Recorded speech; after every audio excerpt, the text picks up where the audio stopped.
mindset for using social media. And, one of the things that I find that's kind of, excuse me guys, I've had a cold. One of the things I find that's kind of out there with a lot of, a lot of people that I would call beginners with social media is they just don't have the right mindset to become successful with it. They let their personal feelings kind of creep in. They let maybe rumor and, hearsay kind of dominate how they view social media. And in the end, they're never going to be successful with social media using it for their business because they're not thinking the right way, I guess is my point. So what I want to go over today is just kind of take you through where I was, because I was very much like that, and just try to kind of explain the mentality you have to have in place to be successful with this stuff. So, the one thing I always try to tell people, and we'll talk specifically about Facebook for a second, is I personally do not care for it very much. I mean, if Facebook went away tomorrow, you're not going to see too many tears, okay? That's just a reality. I don't really like it, not really a fan of how people act on it. I'm a bit of a private person myself. I don't really want people knowing too much about me. I don't feel the need to announce everything I do to the world. And I kind of say this jokingly, does it really matter that I had granola for breakfast this morning? And, for those of you guys who use Facebook a lot, you may be chuckling because, there are people out there that's what they do. They just go onto Facebook and say, hey, I just had some waffles. Man, they were great. And it's kind of like, do we care? But on the flip side, that, again, is my personal belief. From a business perspective, I look at myself as an entrepreneur. I look at myself as somebody who kind of rises above the, the gossip per se, and realizes how to use something to make money. And that's really what we're all after. We're all entrepreneurs. We're all pretty much running our own businesses. In the end of the day, we have to figure out how do we get in front of more people. And more importantly, if we can get in front of these people, how do we come across as credible, the expert, and someone they're going to want to turn to when they need one of the services we offer. So the thing I always try to explain to people, and the funny thing is it doesn't really matter how old you are. I have clients who are 25 years old and they think like this, and I have clients who are 85 years old and they think like this. It's you would think that there's a stigma that it's the old people that think like that. That's not the case. I have many, many, many clients that are 75 plus, and they get it, and they're doing great on social media. And I have many clients who are under 30 and they don't get it. So I don't really understand how it all comes to be, other than maybe how you use it, how you started to use social media initially before you got into business. But I think the point is the statistics can't be ignored. Right now, 200 million Americans use Facebook on a weekly basis. 200 million, okay? 35 million business owners in America, or people that are high-structured people in the businesses, are using LinkedIn. I think there's something like 150 LinkedIn users, but supposedly there's about 35 million that actually own the business.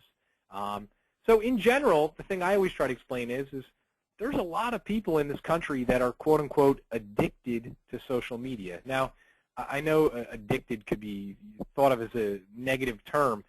The reason I use that term is they're going to go back tomorrow. It's something they like to do. If you took it away from them, they would be upset. And, the final fact is we're in year 12 of Facebook, which means that, for all the people, the naysayers who said it was going to come and go, we're in year 12. I mean, we're in year what? We're in year 35 of Apple, or 32. And I'm sure there was a lot of people back in the 80s who said, no, they'll die off. Apple's not going anywhere. So, I look at it as the same kind of thing. It's the same type of companies. They're constantly growing. They're constantly evolving. And, from an entrepreneurial perspective, you got to give some respect to that. You got to understand that, hey, this thing's growing. Huge amount of people on there.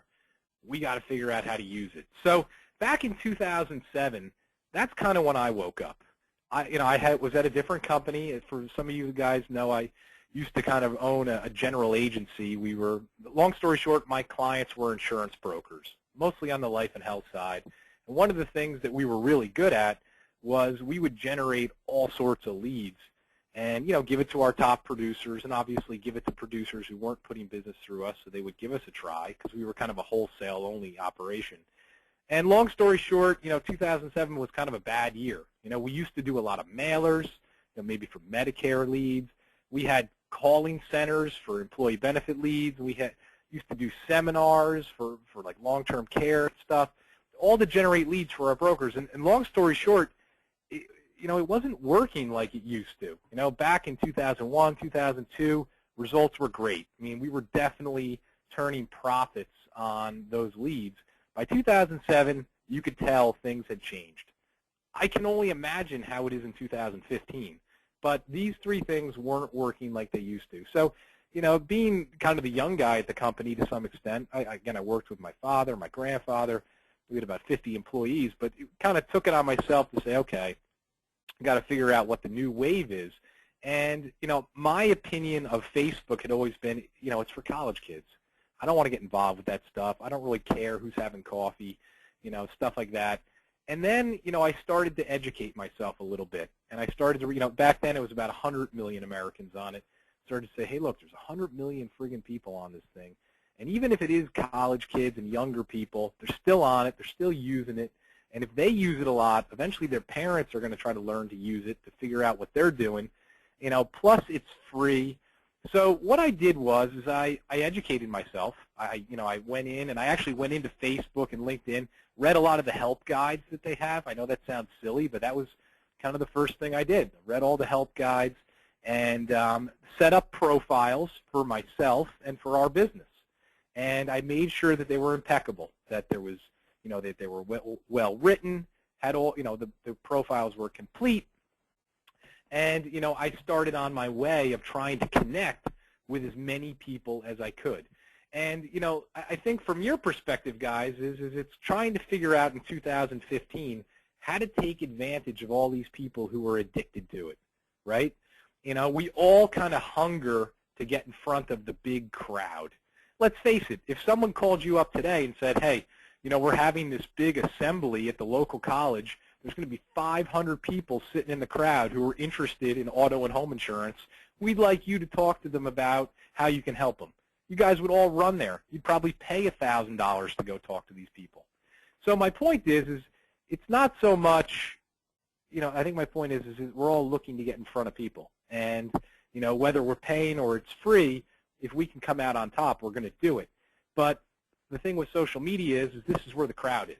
And the challenge is to figure out, how do we get in front of these people and show them that we're the experts and that we're the go-to people when they have a problem.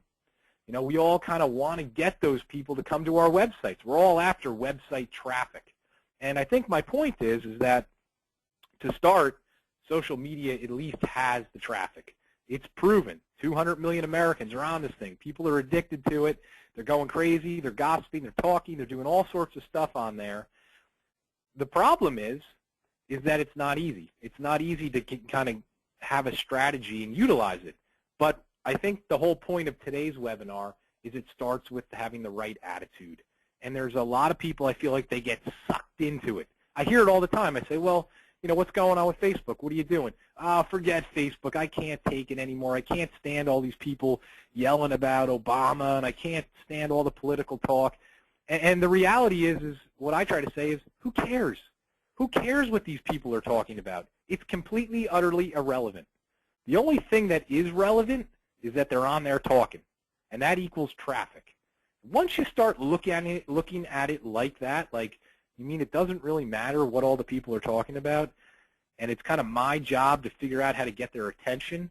Once you start to think like that, now all of a sudden you're back in 1995 at a cocktail party. Remember when the carriers used to actually spend money on the brokers and have Christmas parties and cocktail parties? And for you, it was maybe a chance to get in front of the big client who you never was able to get. It's the same mentality. It's kind of like, okay, this is an opportunity for me to get people's attention. If you think back to that cocktail party, how did you get the new client? Did you go up and just solicit them? No, that never worked. Obviously, if you go try to solicit them, they're kind of like, get away, get away. Got to find a way to kind of schmooze with them. Figure out a way to show them that you know what you're talking about, that you're the expert. And I think that's the attitude you have to have with social media. It's realizing that there's potential there. You got to kind of block out the daily chit chat. If you want to get involved with that and do that yourself, go ahead. There's nothing wrong with that. But I think my point is that everything that you say and everything that you do on social media, you really should think about, what is the cause and effect? Could it hurt my business? Could it help my business? Want to try to stay away from impulsive talking, impulsive things, because at the end of the day, remember, you have a personal presence and you have a business presence. They're not connected in any way, but if you go crazy personally, people are going to look kind of at your business and kind of hold you accountable for that. I had one client, still a client, really nice guy, and he means well, but there was, I guess it was back about 2-3 years ago when Obama got reelected. The guy just went off and went crazy on social media, kind of bashing the whole country. What are you guys, a bunch of idiots reelecting this guy? Sure, I'm sure a lot of people have the same opinion, but you don't want to come across as a zealot, right? You don't want to come across as crazy, because what happens if your clients, who you're connected to potentially, they have a different opinion? It just doesn't make sense. So my point is be careful of the impulsiveness. Think about what you're doing. You want to come across as the trusted, reputable brand that obviously people can reach out to for the free consultation for help in what you guys obviously specialize in. So what did I do to be successful? Like I said, I kept my focus just on Facebook and LinkedIn. If you're new to social media, that's a must. You can get crazy real quick. Next thing you know, you're doing Twitter, you're doing Pinterest, you're doing all sorts of different social medias. There's literally hundreds of them. My suggestion, start off with these two.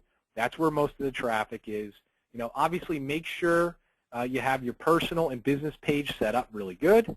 They look professional, especially that LinkedIn profile. Think of it as a resume, and think of yourself on an interview every day. You've got to make sure that it checks out and that it reads well and it makes you come across as polished. And then go in there and start connect. And this is what I kind of did initially, connecting with the history of my life on social media. Try to find your old friends, try to find your family, try to find your clients, try to find your potential clients. Try to connect with those people, because they become the distribution channel. And not only that, social media gives us the ability to tap into our connections. I hear it all the time. And I don't mean to sound negative, but this is one of the most ignorant things I could ever hear on social media. I don't want to connect with my neighbor because, I don't want him to become a client. I had this conversation a few times with the same guy. He never got it. I said, well, what's your neighbor do? He's a lawyer. Okay, he's a lawyer. I can see why you don't want to connect with him. So, he's laughing. And I said, well, he's a lawyer. Is he a local lawyer? Yeah, he's a local lawyer. He's like the #1 lawyer in the county. He's got, he does all sorts of things. I'm like, so he knows a lot of people. Yeah, he knows everybody. And I said, you know what? That's the guy you want to connect with. You don't want to obviously have him as a client, but imagine tapping into his network. It's probably an endless amount of possibilities. Once he kind of started to realize that, whole mindset changed on social media. And that's, again, I don't mean to ramble on here. I know we could talk about this for 24 hours and it still seem overwhelming. But that's the next level, guys. The next level is realizing the second and third kind of virtual aspect, or the three-dimensional aspect of social media. Anyone you connect with is probably going to be a good connection, because their network is going to be a whole new potential to you. So just to kind of close out, I think the goal here is to have the right mindset. You got to look past all the daily gossip, and you got to kind of say to yourself, the gossip is good. That means the people are on there talking. This is now a crowd that I can take advantage of. How am I going to take advantage of it?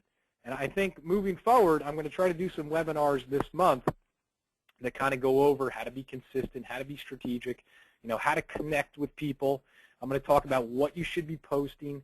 We're going to kind of talk about how to keep your LinkedIn profile up to date, because there's so many changes with that. And we're going to talk about how to post like an entrepreneur and not a salesman, which is probably the biggest mistake I see a lot of agencies making. They just can't, that inner salesman in them always seems to come out, which isn't a bad thing, but you don't want to come across as a solicitor. So I appreciate everyone's time today. we'll next week pick this up, and we'll go from there. Have a great weekend, guys. Thanks.